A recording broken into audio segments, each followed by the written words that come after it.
Serge Fitz, bonjour. Bonjour.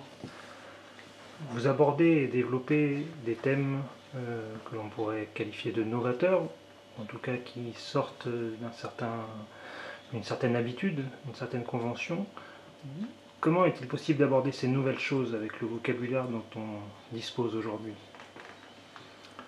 Oui, c'est une excellente question. C'est une excellente question.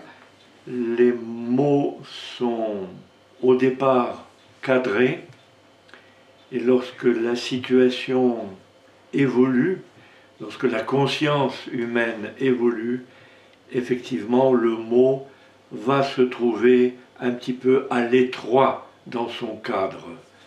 On pourrait comparer un petit peu à ce moment-là le mot à un bloc de glace qui va fondre sous l'effet de la montée de la conscience.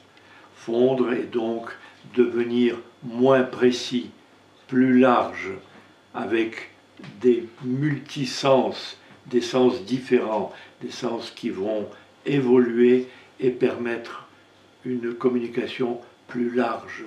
À ce moment-là, le mot devient vivant et vivifiant, pour peu que l'on se lâche un peu à cette aventure de la conscience et de son évolution. Je ne sais pas si j'ai répondu à votre question, mais voilà, à chaud, ce que l'on peut dire a priori.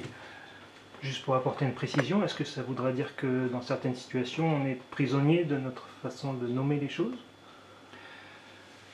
Oui, la réponse serait oui. Nommer quelque chose permet de comprendre de quoi on parle, mais en même temps enferme, endigue.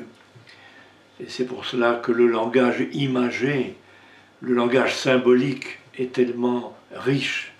C'est un langage qui nourrit l'âme, alors que le langage un peu, disons, intellectuel, un peu précis, un peu schématique, assèche l'âme.